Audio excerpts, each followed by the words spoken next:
1 million de bouteilles par jour, c'est ce que peuvent produire les deux fours de l'usine MD Verre Vidrala de Glun, ce qui entraîne bien sûr une facture énergétique considérable. Et c'est en partie pour cela que cette usine a été choisie, afin d'illustrer une journée d'information sur l'utilisation rationnelle de l'énergie dans l'entreprise. Donc le but de ces visites est double. C'est d'abord de faire savoir qu'il y a moyen de faire des économies d'énergie et d'utiliser l'énergie en bon père de famille, de manière rationnelle. Ici, c'est un très bel exemple parce que l'énergie coûte horriblement cher.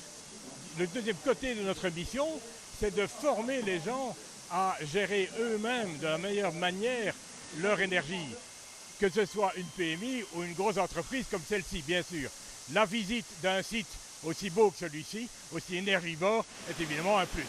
Les patrons du groupe Vidrala, qui comprend 7 autres usines en Europe, sont bien conscients de la nécessité d'inclure les dimensions énergétiques et environnementales dans le plan d'investissement.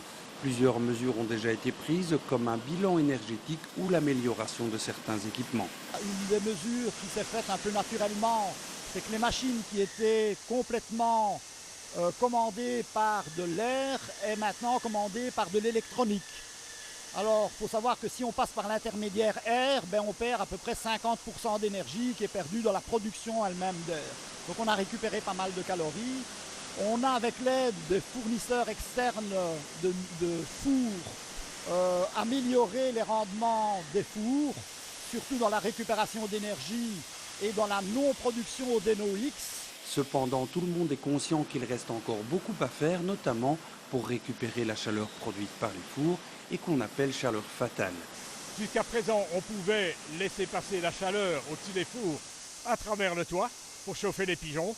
On ne peut plus pour des questions de sécurité alimentaire. Ça fait un grand problème environnemental. On va essayer d'extraire cette chaleur et de la transporter ailleurs pour faire de l'économie d'énergie et en même temps respecter les nouveaux règlements environnementaux.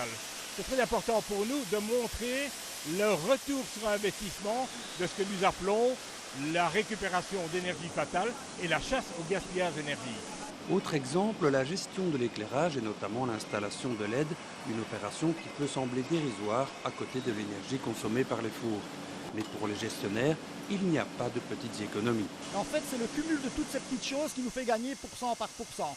Un exemple, nous avons un projet, nous avons en fait des élévateurs, des chariots élévateurs électriques avec de grosses batteries. Et le projet, dans un avenir proche, est d'alimenter avec des panneaux solaires l'alimentation de ces batteries. Il y a aussi un projet à plus longue distance, qui est un projet d'éolienne, qui nous permettrait d'alimenter un tiers de notre consommation énergétique pour toute l'année.